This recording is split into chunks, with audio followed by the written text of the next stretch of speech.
Hi dear students, welcome back to Xylem. It's me, Abdullah Bakar. അപ്പോൾ 7ാം ക്ലാസ്സിലെ കുട്ടികൾ ഈ ഒരു തമ്പ് കാണുന്ന സമയത്ത് അല്ലെങ്കിൽ ഓണപരീക്ഷയ്ക്ക് ഒന്നാമതെത്താൻ എന്ന് പറയുന്ന ഈ ഒരു തമ്പ് കാണുന്ന സമയത്ത് പല കുട്ടികളും എങ്ങനെയാണ് ഞങ്ങൾക്ക് ഇന്ന് സാർ ഒന്നാമതെത്താനുള്ള മാർഗം പറഞ്ഞു തരാമെന്നറിയാനുള്ള ക്യൂരിയോസിറ്റിയിലായിരിക്കും നിങ്ങൾക്കറിയാം. അപ്പോൾ 7ാം ക്ലാസ്സിലെ കുട്ടികൾക്ക് മാത്രമല്ല എല്ലാ കുട്ടികൾക്കും, അതായത് നവോത്ഥാന കാലഘട്ടത്തെക്കുറിച്ച് പഠിക്കുന്ന എല്ലാ കുട്ടികൾക്കും എന്ത് ചെയ്യാണ് ഈ ക്ലാസ്സിലേക്ക് വരാം, ക്ലാസ് കേൾക്കാം. ഏറ്റവും പ്രധാനപ്പെട്ട വൺ വേർഡ് ടൈപ്പ് ക്വസ്റ്റ്യൻസും അതിൽ വരാൻ പോകുന്ന ഏറ്റവും പ്രധാനപ്പെട്ട കാര്യങ്ങളാണ് നമ്മൾ എന്ത് ചെയ്യാൻ പോകുന്നത് ഇന്നത്തെ ക്ലാസ്സിൽ ചർച്ച ചെയ്യാൻ പോകുന്നത്. അപ്പോൾ ഇത് കണ്ടുകൊണ്ടിരിക്കുന്ന എല്ലാവരും എന്ത് ചെയ്യാണ്, ഞാൻ ഈ ഒരു നമ്മൾ ഈ ഒരു ക്ലാസ്സിലേക്ക് വെൽക്കം ചെയ്യുകയാണ്. അപ്പോൾ എല്ലാ മക്കളും അടിച്ചു പൊളിച്ച് എന്ത് ചെയ്യുക, ക്ലാസ് കാണാം. ദെൻ ഏറ്റവും സിമ്പിളായിട്ട് നമ്മൾ എടുക്കുകയാണ് ഏറ്റവും പ്രധാനപ്പെട്ട എഴുത്തുകാർ, അവരുടെ പ്രധാനപ്പെട്ട കൃതികൾ ഏതൊക്കെയാണ്, ഇതൊക്കെയാണ് നമ്മൾ എന്ത് ചെയ്യാൻ പോകുന്നത് ഇന്നത്തെ ക്ലാസ്സിൽ എടുക്കാൻ പോകുന്നത്. അപ്പോൾ 7ാം ക്ലാസ്സിൽ ഒന്നാമത്തെ ചാപ്റ്ററിൽ വരുന്ന കാര്യങ്ങളാണല്ലോ നവോത്ഥാന കാലഘട്ടത്തെക്കുറിച്ചൊക്കെ ഒന്നാമത്തെ ചാപ്റ്ററിലാണ് നമുക്ക് പഠിക്കാനുള്ളത് അല്ലേ. യൂറോപ്പ് പരിവർത്തന പാതയിൽ എന്ന് പറയുന്ന ആ ഫസ്റ്റ് ചാപ്റ്ററിൽ നമുക്ക് കുറേ വൺ വേർഡ് ടൈപ്പ് ക്വസ്റ്റ്യൻസ് എന്ത് ചെയ്യാറുണ്ട്, എക്സാമിനൊക്കെ വരാറുണ്ട്. ഓണപരീക്ഷയൊക്കെ പ്രത്യേകിച്ചും ഈ ഒന്നാമത്തെ ചാപ്റ്ററൊക്കെ ഡിപ്പെൻഡ് ചെയ്തിട്ടാണ് കൂടുതൽ ക്വസ്റ്റ്യൻസ് വരാറ്. അപ്പോൾ നിങ്ങൾക്ക് എല്ലാവർക്കും അറിയാം ഈ ഒരു ചാപ്റ്ററിൽ നമ്മൾ ഏറ്റവും കൂടുതൽ എന്ത് പഠിക്കാനുണ്ട്, വൺ വേർഡ് ടൈപ്പ് പേരുകളും അതുപോലെ തന്നെ അവരുടെ കൃതികളൊക്കെ പഠിക്കാനുണ്ട്. നല്ല രസകരമായിട്ടുള്ള പേരുകളാണ് അല്ലേ. നമ്മളിപ്പോൾ ഇൻസ്റ്റാഗ്രാമിലൊക്കെ സൈഡായിട്ടൊക്കെ ഇടാൻ പറ്റുന്ന പേരുകളൊക്കെയാണ് നമുക്ക് അവിടെ കാണാൻ പറ്റുന്നത്. അപ്പോൾ ആരൊക്കെയാണ് രചയിതാക്കൾ അല്ലെങ്കിൽ ആരൊക്കെയാണ് റൈറ്റേഴ്സ്, എന്തൊക്കെയാണ് അവരുടെ വർക്ക്സ് എന്നുള്ളത് നമുക്കൊന്ന് നോക്കാം. അതിൽ നമുക്ക് ഫസ്റ്റ് പഠിക്കാനുള്ളത് റിനൈസൻസ് അല്ലെങ്കിൽ നവോത്ഥാന കാലഘട്ടത്തെക്കുറിച്ച്. എന്താണ് നവോത്ഥാനം എന്നുള്ളൊരു സംശയം പല മക്കൾക്കുണ്ടാവും അല്ലേ.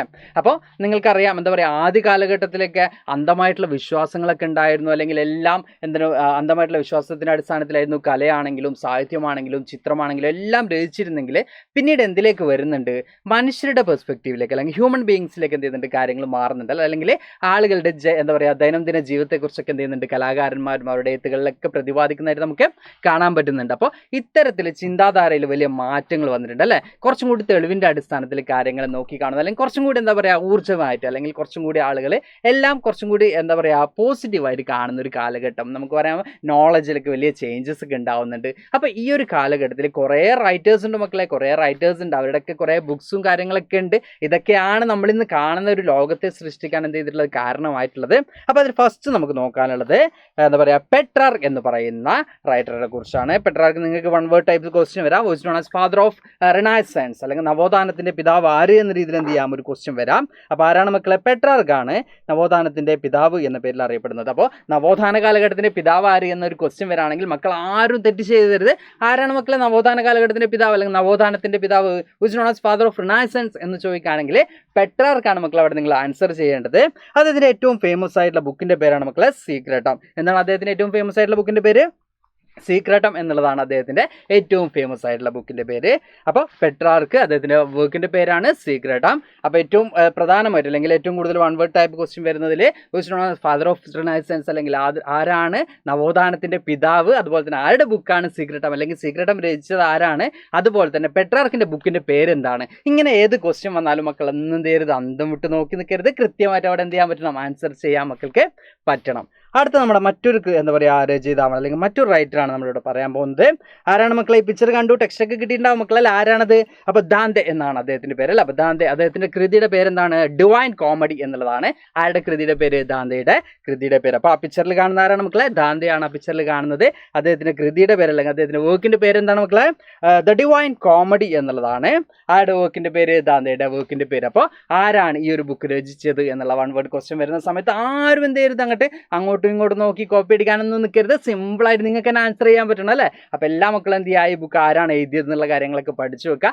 രണ്ട് രീതിയിലും ക്വസ്റ്റ്യൻ വരാം, ആരുടെ ബുക്കാണെന്നുള്ള രീതിയിലും ക്വസ്റ്റ്യൻ വരാം, അതുപോലെ തന്നെ ഇത് ഇദ്ദേഹത്തിൻ്റെ ബുക്കിൻ്റെ പേരെന്താണെന്നുള്ള രീതിയിലും ക്വസ്റ്റ്യൻ വരാം. രണ്ട് ക്വസ്റ്റ്യൻ വന്നാലും നമുക്ക് എന്ത് ചെയ്യാൻ പറ്റണം, കൃത്യമായിട്ട് ആൻസർ ചെയ്യാൻ പറ്റണം. ഇനി നമുക്ക് മറ്റൊരു റൈറ്ററുടെ പേര് പരിചയപ്പെടാം, അല്ലെങ്കിൽ മറ്റൊരു റൈറ്ററെ കൂടി നമുക്ക് പരിചയപ്പെടാം. അവിടെ കണ്ടോ മക്കളെ, ബൊക്കാച്ചിയോ ആണ് അവിടെ കാണുന്നത് അല്ലേ. അപ്പോൾ ബൊക്കാച്ചിയോ എന്ന് പറയുന്ന റൈറ്റർ അദ്ദേഹത്തിൻ്റെ ഏറ്റവും പ്രധാനപ്പെട്ട വർക്കാണ് അല്ലെങ്കിൽ കൃതിയാണ് ഡെക്കാമറൻ എന്ന് പറയുന്ന കൃതി, അല്ലെങ്കിൽ മലയാളത്തിൽ നിങ്ങളുടെ ബുക്കിൽ കണ്ടിട്ടുണ്ടാവും ഡെക്കാമറൻ കഥകൾ എന്നുള്ളതാണ് മലയാളം ബുക്കിൽ കാണുന്നത് അല്ലേ. അപ്പോൾ ഡെക്കാമറൻ എന്ന് പറയുന്ന വർക്കാണ് ആരുടേത്, ബൊക്കാച്ചിയോയുടേത്. അപ്പോൾ എന്താണ് പറയുക, ആരാണ് ഈ ഒരു ബുക്ക് രചിച്ചിട്ടുള്ളത് എന്നുള്ളത് ചോദിക്കുന്ന സമയത്ത് മക്കൾ എന്ത് ചെയ്യരുത്, ഒരു കാരണവശാലും കൺഫ്യൂസ്ഡ് ആവരുത്. ബൊക്കാച്ചിയോയുടേതാണ് ഡെക്കാമറൻ കൃതികൾ അല്ലെങ്കിൽ ഡെക്കാമറൻ എന്ന് പറയുന്ന ഈ ഒരു നോവൽ എന്ന് പറയാൻ പറ്റും. അതുപോലെ തന്നെ മറ്റൊരു റൈറ്റർ നമുക്ക് പരിചയപ്പെടാം. അവിടെ നമുക്ക് കാണാൻ പറ്റും സെർവാന്തയാണ് അവിടെ കാണുന്നത് അല്ലേ. സെർവാന്തയുടെ കൃതിയുടെ പേരെന്താണ് മക്കൾ, ആരാണ് ആ റൈറ്റർ, സെർവാന്തയാണ്. ഇനി അദ്ദേഹത്തിൻ്റെ കൃതിയുടെ പേരാണ് പറയുന്നത് ഡോൺ ക്വിക്സോട്ട് എന്നുള്ളതാണ് ആരുടെ കൃതിയുടെ പേര്, സെർവാന്തയുടെ കൃതിയുടെ പേര്. അപ്പോൾ ഇതൊക്കെ വൺ വേർഡിലാണ് വരുന്നത്. അപ്പോൾ നിങ്ങൾ ചോദിക്കുകയാണ് സാർ ഒന്നാമതെത്താൻ എന്നൊക്കെ പറഞ്ഞിട്ട് നമ്മൾ പറ്റിച്ചു എന്ന് ചോദിക്കുകയാണെങ്കിൽ വൺ വേർഡിലാണ് മക്കളെ നിങ്ങൾക്ക് പലപ്പോഴും എന്ത് നഷ്ടപ്പെടുന്നത്, മാർക്ക് നഷ്ടപ്പെടുന്നത് അല്ലേ. നമ്മൾ എന്ത് ചെയ്യും, അങ്ങോട്ടും ഇങ്ങോട്ടൊക്കെ എന്താ പറയുക, മാച്ച് ഫോളോയിങ് വരുന്ന സമയത്ത് അങ്ങോട്ടും ഇങ്ങോട്ടൊക്കെ ഒപ്പിച്ച് ചെയ്താന്നൊക്കെ അല്ലെങ്കിൽ വെറുതെ നമ്മൾ കറക്കി കുത്താനൊക്കെ നോക്കുമല്ലോ. അപ്പോൾ അത് ഒഴിവാക്കിയിട്ട് കൃത്യമായിട്ട് എന്താണോ അതിൽ കൃത്യമായിട്ടുള്ള ആൻസേഴ്സ് അത് എഴുതാൻ പറ്റുകയാണെങ്കിൽ നമുക്ക് ഒന്നാമത് എത്തിക്കൂടെ. അപ്പോൾ എല്ലാ മക്കളും കൃത്യമായിട്ട് എന്ത് ചെയ്യണം, ഈ സെർവാന്തി അദ്ദേഹത്തിൻ്റെ കൃതിയുടെ പേര് എന്താണത്, ഡോൺ ക്യുക്സോട്ട് എന്നുള്ളതാണ് സെർവാന്തിയുടെ കൃതിയുടെ പേര്. ദെൻ ലാസ്റ്റ് വരുന്നതാണ് നമ്മളിവിടെ പറയാൻ പോകുന്നത്. ആരാണ് മക്കളെ ലാസ്റ്റ്, ആരാണ് അവസാനമായിട്ട് വരുന്ന, ആരാണ്, ഇറാസ്മസ് ആണ് വന്നിട്ടുള്ളത് അല്ലേ. അപ്പോൾ ഇറാസ്മസിൻ്റെ കൃതിയുടെ പേരെന്താണ്, ഇൻ പ്രൈസ് ഓഫ് ഫോളി എന്നുള്ളതാണ് ഇറാസ്മസിൻ്റെ കൃതിയുടെ പേര്. ഇൻ പ്രൈസ് ഓഫ് ഫോളി ആരാണ് രചിച്ചത്, ഇറാസ്മസ് ആണ് രചിച്ചിട്ടുള്ളത്. അപ്പോൾ ഇത്രയാണ് പ്രധാനമായിട്ട് നമുക്ക് ഈ ഒരു എന്താ പറയുക, ഈ ഒരു ചാപ്റ്ററിൽ വരുന്ന 5 റൈറ്റേഴ്സ് അവരുടെ വർക്ക്സ്. അപ്പോൾ which known as father of renaissance അല്ലെങ്കിൽ നവോത്ഥാനത്തിൻ്റെ പിതാവ് ആര് എന്ന് ചോദിക്കുന്ന സമയത്ത് കൃത്യമായിട്ട് ആൻസർ ചെയ്യണം. പെട്രാർക്കാണ് എന്തറിയപ്പെടുന്നത്, നവോത്ഥാന കാലഘട്ടത്തിൻ്റെ പിതാവ് എന്ന പേരിൽ അറിയപ്പെടുന്നത്. അദ്ദേഹത്തിൻ്റെ പ്രോമിനൻ്റ് ആയിട്ടുള്ള അല്ലെങ്കിൽ അദ്ദേഹത്തിൻ്റെ ഏറ്റവും ഫേമസ് ആയിട്ടുള്ള ബുക്കിൻ്റെ പേര് എന്താണ്, സീക്രട്ടം എന്നുള്ളതാണ് അദ്ദേഹത്തിൻ്റെ ഏറ്റവും ഫേമസ് ആയിട്ടുള്ള ബുക്കിൻ്റെ പേര്. അതുപോലെ തന്നെ മറ്റ് 4 റൈറ്റേഴ്സും അവരുടെ ഏറ്റവും പ്രധാനപ്പെട്ട ബുക്സുമാണ് നമ്മൾ പഠിച്ചത്. അപ്പോൾ എല്ലാ മക്കളും എന്ത് ചെയ്യുക, കൃത്യമായിട്ട് ഈ പഠിച്ച 5 പേരുകളും കൃത്യമായിട്ട് എക്സാമിൻ്റെ തലേന്ന് ഈ വീഡിയോ ഒന്നും കൂടി എടുത്തു നോക്കുക. അവിടെ നിങ്ങൾക്ക് എന്ത് ചെയ്യേണ്ട ആവശ്യം വരുന്നില്ല, ബുക്ക് എടുത്ത് നോക്കേണ്ട ആവശ്യം വരുന്നില്ല. ഈ വീഡിയോ കാണുന്നു, നിങ്ങൾ അതുപോലെ തന്നെ എക്സാമിന് പോയിട്ട് എന്ത് ചെയ്യുന്നു, അവിടെ ആൻസർ ചെയ്യുന്നു. അപ്പോൾ എല്ലാവർക്കും ക്ലാസ് ഇഷ്ടപ്പെട്ടു വിചാരിക്കുന്നുണ്ട്. അപ്പോൾ ഞാൻ എന്ത് ചെയ്യാണ്, ഇവിടെ വൈൻഡപ്പ് ചെയ്യാണ്. Thanks to all.